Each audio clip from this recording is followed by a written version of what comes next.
नहीं कर पाता, तभी उन ईश्वर से प्रेम होता है। किसी ने भारत श्री से ये प्रश्न किया कि महाराज श्री, इतने वर्ष हो गए इस मार्ग पर चलते हुए, लेकिन आज भी मन में वासनात्मक विचार आते हैं। महाराज जी, ये तो आपकी कृपा से ही ठीक होंगे ना? तब महाराज जी ने कहा, ना, ये हमारी कृपा से नहीं होगा, इसके लिए तो साधक को स्वयं ही प्रयत्न करना पड़ता है। इसलिए भक्तों, सबसे पहला प्रयत्न है सत्संग प्लस साधना। सत्संग में जाने का अर्थ है बार बार इस बोध को प्राप्त करना कि मैं ये शरीर नहीं हूँ, मैं आत्मा हूँ, मैं उन परमात्मा का अंश हूँ, मैं ब्रह्म स्वरूप हूँ।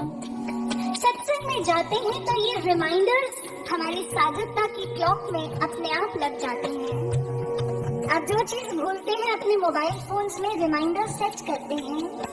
ठीक उसी तरह यदि आप रेगुलरली सत्संग में जाते हैं तो सत्संग में जाकर आपकी साधकता के क्लॉक में भी रिमाइंडर्स जरूर लग जाते हैं। महाराज जी ने कभी हमसे ये नहीं कहा कि सब कुछ छोड़ दो। महाराज जी ने हमें सभी रसों का रस, सबसे बड़ा रस प्रदान कर दिया, वो ब्रह्म रसो वही रसहा, जो रसों का रस है। एक ऐसी स्टेट ऑफ इटर्नल ब्लिस जो सुप्रा सेंसोरियल है, सुप्रा मेंटल है, सुप्रा इंटेलेक्चुअल है, जो मन, बुद्धि और इस शरीर की परिधि से बहुत दूर है। महाराज जी ने हमें वो ज्ञान प्रदान किया है, इसलिए बार बार सत्संग में जाकर इसको अपने आप को रिमाइंड भी करवाना है और साथ में साधना भी करनी है। ये पहला प्रयत्न है, इससे हम देहाभिमान से ऊपर उठ पाएंगे। दूसरी, अहंकार की अभिव्यक्ति, मान सम्मान, इससे ऊपर उठने के लिए क्या करना है?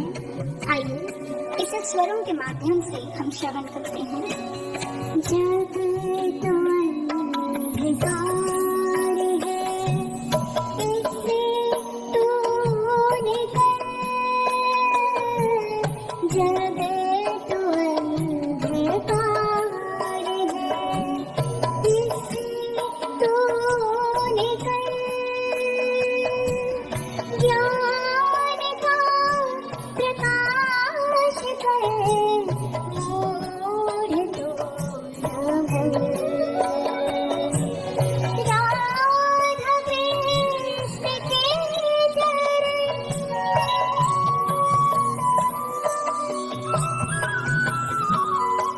राधा कृष्ण के चरण नेक कर नमन।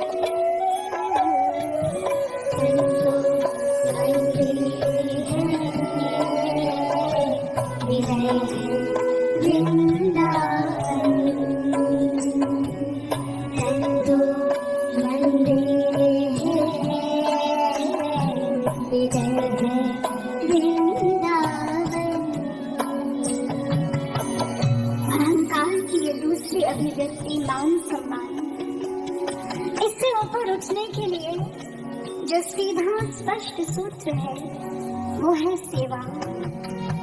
इसलिए हमारे ग्रंथों ने बार बार सेवा की महिमा को गाया है।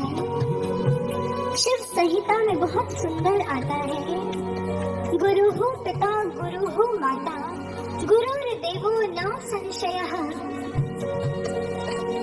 कि गुरु हमारी माँ भी है, गुरु हमारे पिता भी है और गुरु ही परम देव भगवान परमात्मा है। इसलिए ऐसे गुरुदेव की कर्म से, वचन से और वाणी से पूरी तरह से, पूरी निष्ठा से सेवा करनी चाहिए। परंतु हमारे साथ क्या होता है, जो ये थॉट, स्पीच और एक्शन का ट्रायो है, इसका बैलेंस बार बार बिगड़ जाता है। हम सेवा तो करते हैं लेकिन सेवा करते समय यदि किसी के साथ मतभेद हो जाए, किसी की कोई बात पसंद ना आए, तो मन में उनके लिए दुर्भावना आ जाती है और वाणी से दुर्वचन भी निकल जाते हैं। हम अपने हाथों से, अपने करों से सेवा करते जा रहे हैं, लेकिन मुख पर वो सौम्यता नहीं है, वो पवित्रता नहीं है, मन में वो पवित्रता नहीं है, वो सद्भावना नहीं है। तो क्या आप इसको सेवा कहेंगे?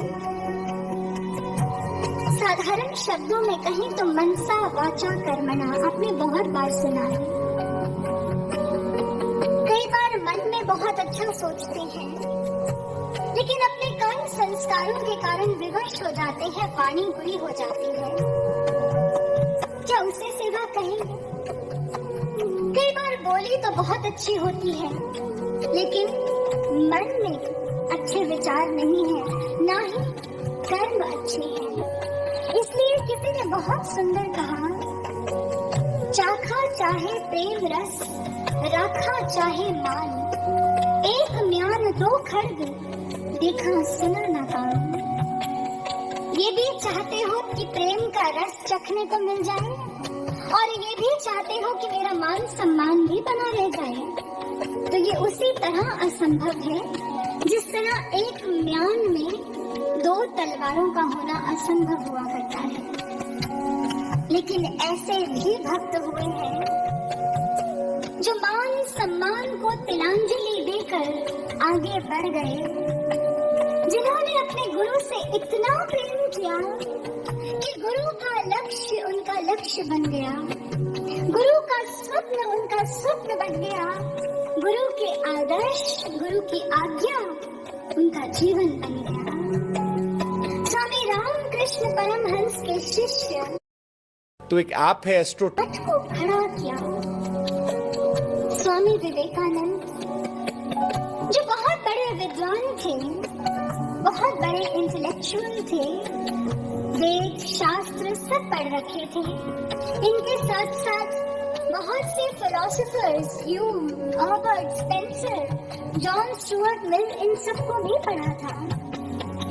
मन में एक ही इच्छा थी कि ईश्वर का दर्शन करना है और समाधि को प्राप्त करना है। रामकृष्ण परमहंस जी जो स्वामी विवेकानंद के गुरु थे, उन्होंने स्वामी विवेकानंद को कई बार कुछ घंटों की समाधि दी, लेकिन उससे लंबी नहीं।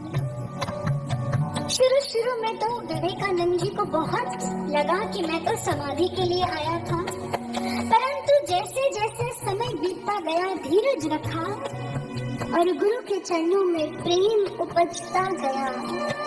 गुरु से प्रेम इतना प्रगाढ़ हो गया कि गुरु ने अपनी अंतिम इच्छा जब प्रकट की, जो आज्ञा प्रदान की, गुरु महासमाधि धारण करके इस जगत से भी चले गए। लेकिन उसके बाद स्वामी विवेकानंद की इच्छा समाधि नहीं रह गई थी।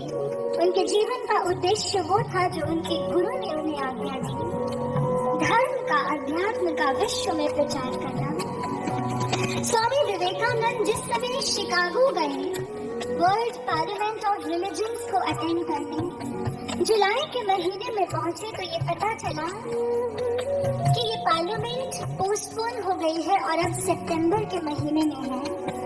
शिकागो में रहना